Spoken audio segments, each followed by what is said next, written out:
আমাদের দেশে আমাদের সাবেক প্রধানমন্ত্রী তিনি ছিলেন ওলিয়া উলিয়ার পর্যায়ে পৌঁছে গিয়েছিলেন। দেখেন সকালবেলা উঠে আগে যাই নামাজ খুঁজতেন, তারপরে ফজরের নামাজ পড়তেন, তারপরে কোরআন তেলাওয়াত করতেন, তারপরে দিন শুরু করতেন, দিনের কাজ শুরু করতেন। এই আল্লাহর ওলিরে বাংলাদেশের মানুষ দেশে রাখে নাই, হেলিকপ্টারে করে চলে যাওয়া লাগলো দাদার দেশে গো। বলেন দেখি তিনি সংখ্যালঘু না সংখ্যাগরিষ্ঠ? কথা কয় না, কি গরিষ্ঠ? সংখ্যাগরিষ্ঠ। 2 নম্বর আউলিয়া শামীম ওসমান সাহেব হাফিজাহুল্লাহ, হ্যাঁ, 80-90 রাকাত তাহাজ্জুদের নামাজ না পড়ে ঘুমাতে যায় না, আমরা তার বুরকা পরায় বিদায় করলাম। 3 নম্বর আউলিয়া দরবেশ বাবা আল্লাহর ওলি গত রমজানেও ইতিকাফ করেছে, কাবার ইমামের পিছনে দাঁড়ায় বরাবর একেবারে টানটানে। সালমান এফ রহমান সেই লোকটা দাড়িটাও রাখতে পারলো না, দাড়ি কেটে আবার নৌকায় চড়লো, সেখান থেকে ধরেছে না ধরে নাই? এও সংখ্যাগরিষ্ঠ না সংখ্যালঘু? সংখ্যাগরিষ্ঠ। 4 নম্বর আউলিয়া ওবায়দুল কাদের হাফিজাহুল্লাহ কোথায় গেল? পালাবো না, পালাবো না, প্রয়োজন হলে ফখরুলের বাসায় গিয়ে উঠব। জায়গা দেবে? এই মাহফিলেও এসেছে অনেক আল্লাহর ওলি, আগেই বলেছে এইখানে বাদাম কিনে দিবানে। এই কথা কয় না, আছে না নাই? আমরা বলতাম মুখে, কাজে করতাম না, আর আপনারা শুনেই করেছেন, এই জন্যে আজকে বেঁচে গিয়েছেন। ওই যে কোন আগের সময় শুনতাম হুজুর শিখাইছে বিসমিল্লাহ বলে নদীর মধ্যে নামলে পার হয়ে যাবা। জানি না এটা কতটুকু সত্যতা, জানি না এটা কতটুকু সঠিক, জানি না এটার ভিত্তি বা এটার কোনো ভালো রেফারেন্স আছে কিনা, তবে হতেও পারে, অসম্ভব কিছু না। বিশ্বাসে মিলাই বস্তু, তর্কে বহু।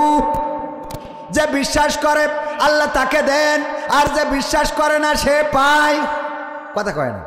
যে বিশ্বাস করে না সে পায় না, আর যে বিশ্বাস করে সে পায়। আল্লাহকে যারা খুঁজেছে আল্লাহকে তারা পেয়েছে, আল্লাহকে যারা ডেকেছে আল্লাহকে তারা পেয়েছে, আল্লাহর জন্য যারা নিবেদিত হয়েছে আল্লাহ রাব্বুল আমিন তাদের পথটা প্রশস্ত করে দিয়েছে। আর যারা আল্লাহর পথ ছেড়ে শান্তি খুঁজেছে অন্যভাবে, তারা বাংলাদেশের জমিনেও টিকতে পারে না। এমন আছে না নাই? আছে না নাই? এই বাংলাদেশে যারা মনে করেছিল, যারা বলেছিল 71-এর রাজাকার, এই মুহূর্তে বাংলা ছাড়, এই বাংলাদেশে জায়গা হবে না, এই সেই ইত্যাদি ইত্যাদি, 71-এ তো রাজাকারগিরি কারা করেছে আল্লাহ সেই ভালো জানে। সব দাড়িওয়ালা টুপিওয়ালা মানে রাজাকার, হ্যাঁ, এরকম মনে করতে। এই জন্য আপনি রাগ করে দাঁড়িয়ে রাখেন, ভালো কাজ করেছেন, আল্লাহ কবুল করুন, আমিন। যাই হোক ভাইয়েরা আমার, তো এই জন্য রাজাকার যেন না বলতে পারে।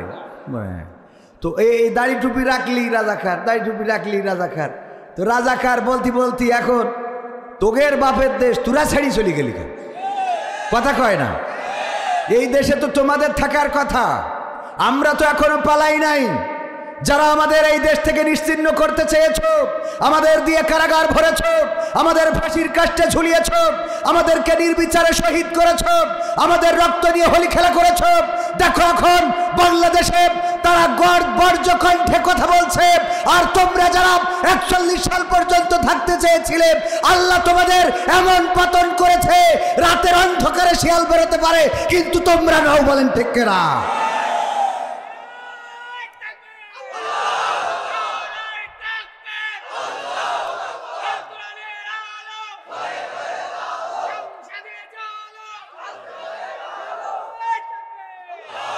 এই কালেমার বাণীকে নিভিয়ে দেয়া যাবে না।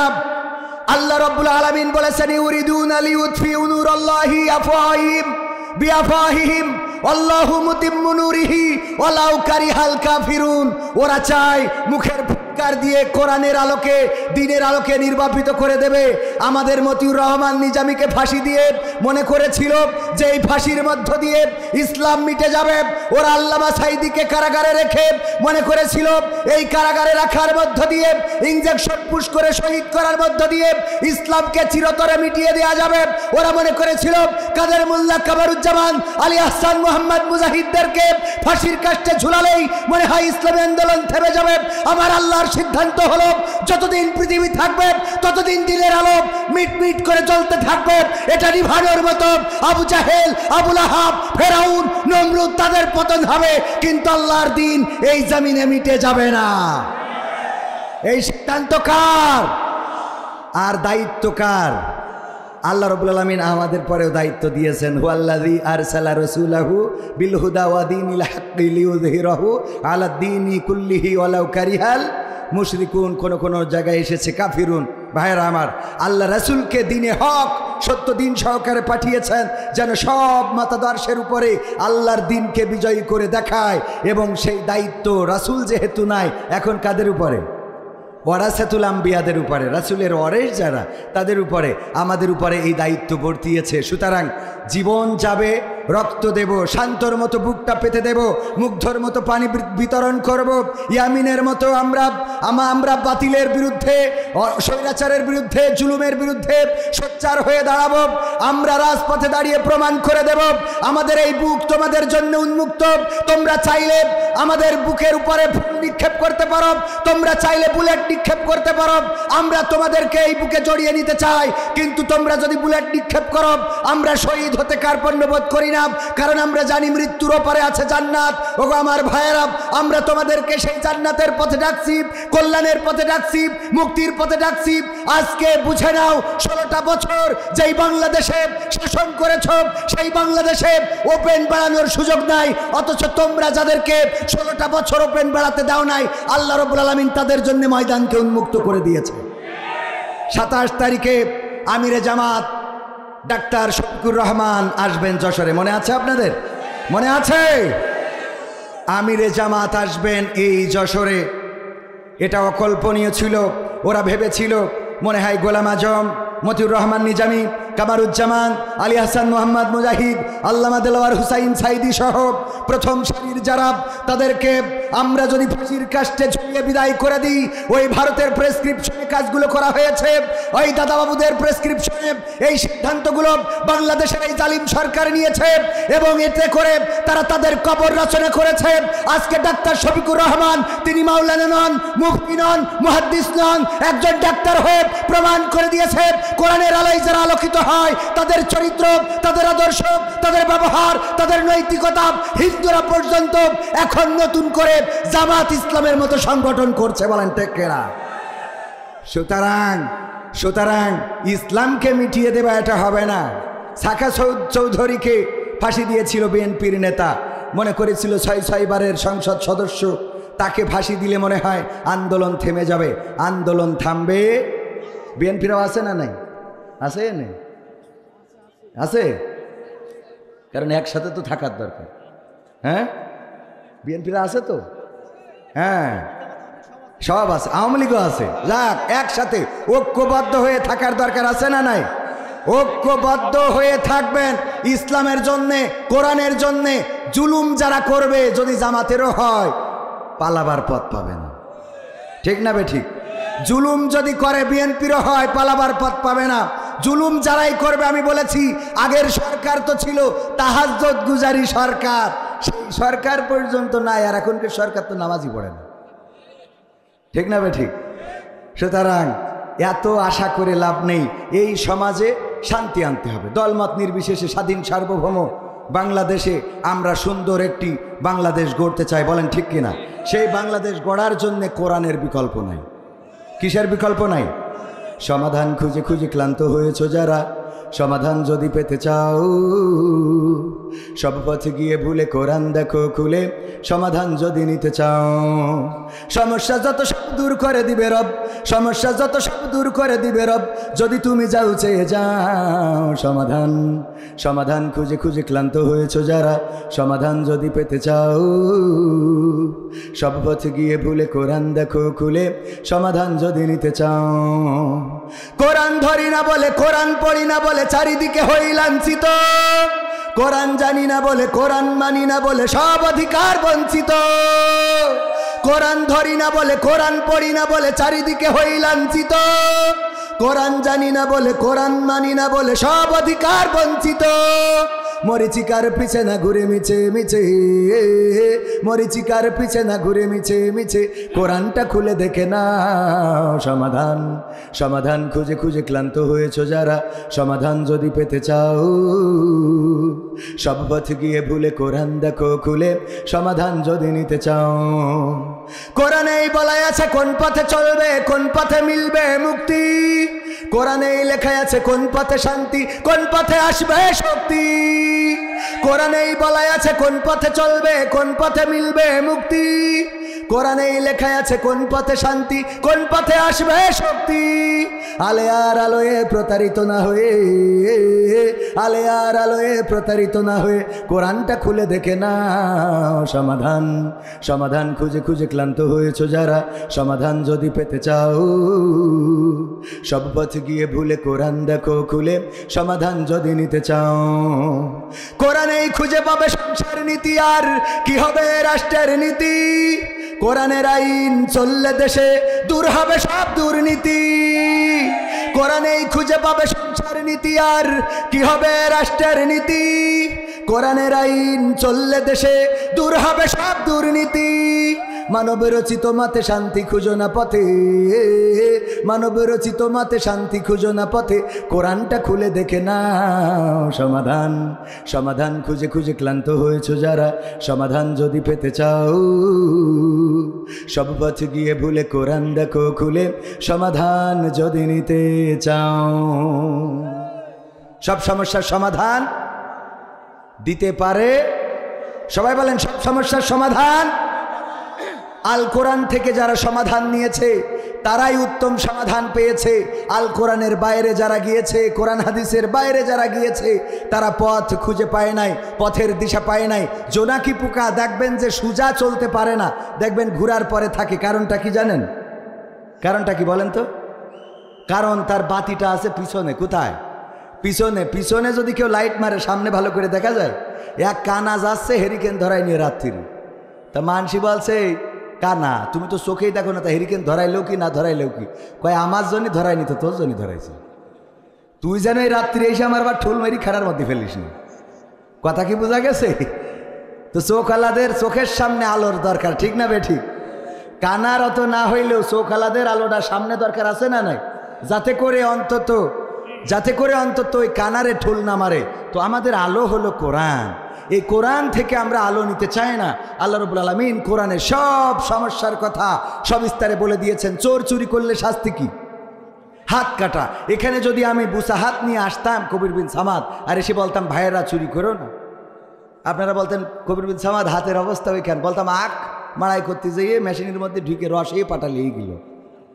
আপনারা বলতেন হুজুর যাই বলেন আপনি কিন্তু চোর ছিলেন এক সময়, ঠিক না বে ঠিক? এটাই হলো কোরআনের আইন। এটা একটা কাটা হইলে আমার সভাপতি আমার বাইজিৎ ভাই, এই যে ভাই বলছে হেদায়েতের বয়ান করেন, এইগুলোই তো হেদায়েতের বয়ান। এখান থেকে যদি একটা হাত কাটা থাকতো, কোরআনের আইন সংসদে কায়েম হয়ে গেছে, চুরি করেছে এক হাত কেটে দিয়েছে, স্টেজের সামনে বসতো, ওই মধ্যে এসে চুপ করে বসে থাকতো, ঠিক না বে ঠিক?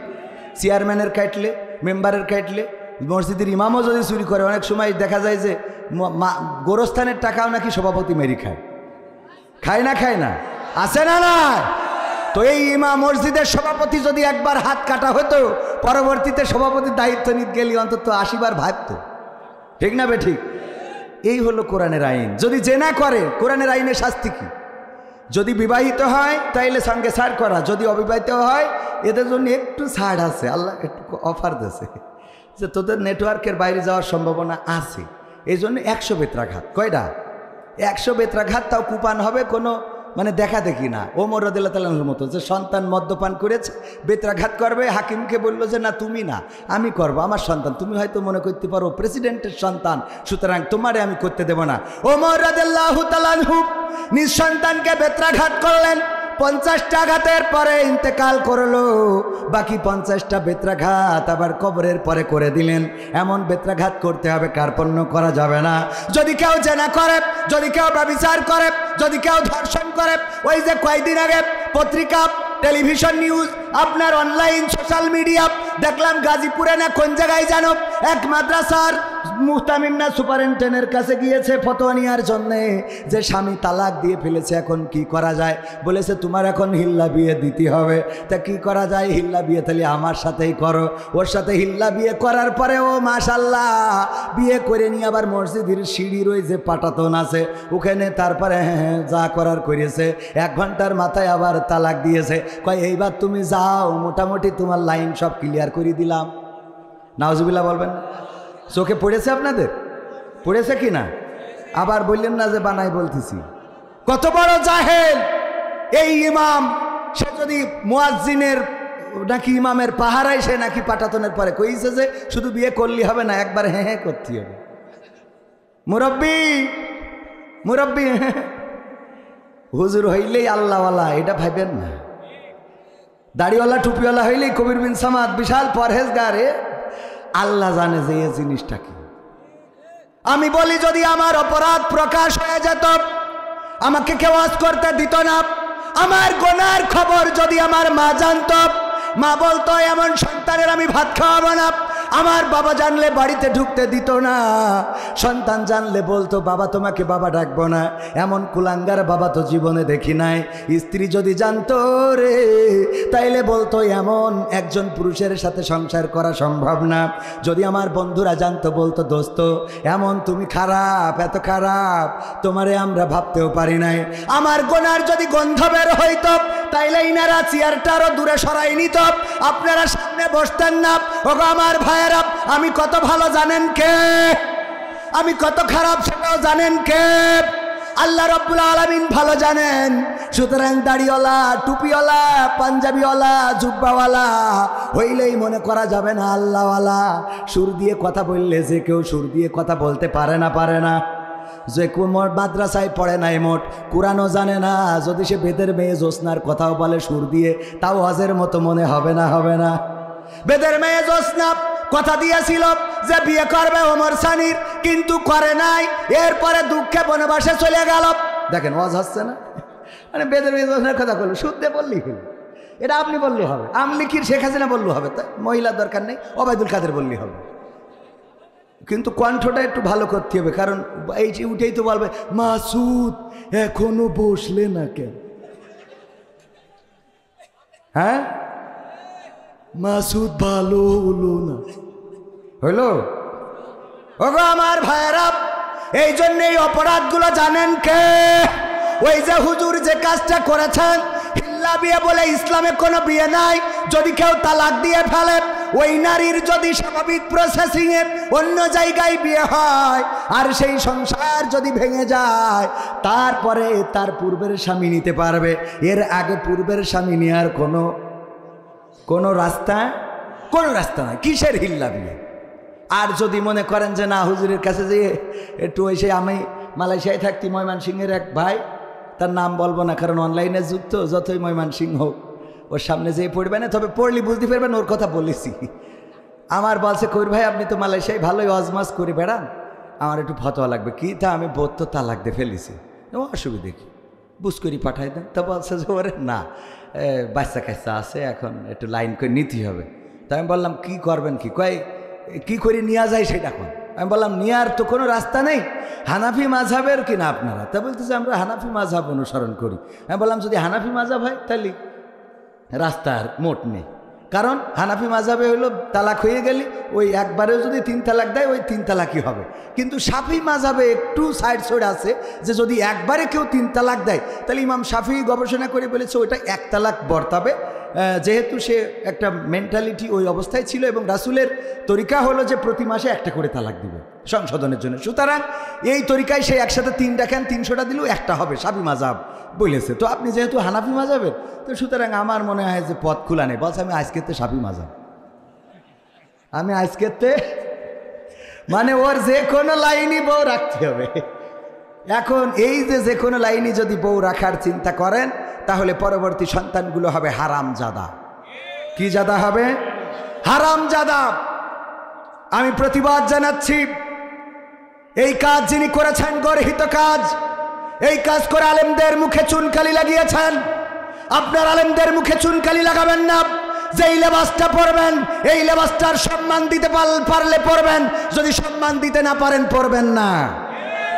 আমরা দরবেশ বাবার মুখে দাড়ি দেখতে চাই না, যে দাড়ির কদর বোঝে না তার মুখে দাড়ি মানায়, কথা কয় না মানায়। সুতরাং দরবেশ বাবাদের মতো আপনারাও এই কাজগুলো করবেন। আবার দেখলাম কাবা ঘরে যে একজন বলতেছে জয় বাংলা, ওখানে বলবে লাব্বাইক আল্লাহুম্মা লাব্বাইক, আল্লাহ আমি সাড়া দিলাম তোমার ডাকে, তোমার আহ্বানে আমি এসেছি, আমি সাড়া দিয়েছি, আমি উপস্থিত হয়েছি তোমার ঘরে। লাব্বাইক আল্লাহুম্মা লাব্বাইক, লাব্বাইক লা শারিকা লাক লাব্বাইক ইন্নাল হামদা ওয়ান নি'মাতা লাকা ওয়াল মুলক লা শারিকা লাক। আল্লাহু আকবার। এত সুন্দর কথা রেখে যারা জয় বাংলা বলে, আর যাই হোক, আমার মনে হয় এরা অন্য কোনো ধর্মের না। ঠিক না বে ঠিক? কাবার চত্বরে যে জয় বাংলা বলেছ, এটা তোমার দলীয় কোনো স্পেস নয়, এটা তোমার দলের স্লোগান দেওয়ার জন্য নয়। কাবা ঘর আল্লাহর ঘর, ওই কাবায় আব্রাহা এসেছিল বেয়াদবি করার জন্য, আল্লাহ সমূলে ধ্বংস করেছেন, তার ইতিহাস হয়ে আছে, আল্লাহ কোরআনে রেকর্ড করে দিয়েছেন, সূরা ফিল দিয়ে জানিয়ে দিয়েছেন। সুতরাং কাবার চত্বরে যে যারা জয় বাংলা বলো, তোমরা মুসলমান কিনা এটা আমার সন্দেহ হয়। জয় বাংলা বলার অধিকার কাবার চত্বরে তোমাকে দিল কে? কোন দলের স্লোগান দেওয়ার জন্যে? ওখানে যে জামাতরা বলবে নাকি জামাত ইসলামী বাংলাদেশ বলার অধিকার আছে? বেয়াদবি সীমা অতিক্রম করার কারণে আল্লাহ রাব্বুল আলামিন ইতিপূর্বে জাহেলদের পতন করিয়েছেন। অনেকেই বলবে হুজুর হুজুর এই কথাগুলো কেন বলেন? ইব্রাহিমের কথা বলতে গেলে নমরুদের কথা আছে না নাই? ফেরাউনের কথা, মুসার কথা বলতে গেলে ফেরাউনের কথা আসবে, আল্লাহর রাসূলের কথা বলতে গেলে আবু জাহেলের কথা আসবে। ওগো আমার ভাইয়েরা, এই জামানায় আল্লাহর পথে যারা চলে তাদের কথা বলতে গেলে তো যারা বাধা দেয় তাদের কথাও আসা স্বাভাবিক নাকি অস্বাভাবিক? কথা কয় না, স্বাভাবিক নাকি অস্বাভাবিক? স্বাভাবিক। যারা অন্যায় করেছে তাদের বিরুদ্ধে সোচ্চার হইতেই হবে, এবং সোচ্চার। এরপরে যদি কেউ বাধা দেন, আমি বলবো আপনার মধ্যে বিবেক বোধটা নষ্ট হয়ে গেছে। আজকেও দেখলাম মায়ের জানাজায় শরীক হয়েছে, পায়ে ডান্ডা বেড়ি হাতে হাত করা, পায়ে ডান্ডা বেড়ি নিয়ে হাতে হাত করা নিয়ে মায়ের জানাজায়, বাবার জানাজায় শরীক হতে হয়েছে। তোমরা কাদের পক্ষে মানবতার কথা বলো? ইসলাম এসেছে মানবতার জন্য, ঠিক না বে ঠিক? ইসলাম এমন একটা আদর্শ, যেই আদর্শে শত্রুকে পর্যন্ত, আলী রাদিয়াল্লাহু তাআলা আনহু একজন কাফেরকে বধ করবেন, আপনারা এসব জানেন ঘটনা। বুকের উপরে চড়ে বসেছেন, যখনই উনি হত্যা করতে মানে পোজ বাঁধাতে যাবেন, সেই মুহূর্তে উনি মুখে থুতু দিয়েছে। আলী রাদিয়াল্লাহু তাআলা আনহু নেমে গেলেন, তার বুকের উপর থেকে নেমে গেলেন।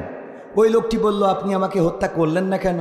বলল, আমি হত্যা করলাম না এই জন্যে যে আপনি আমার মুখে থুতু দিয়েছেন।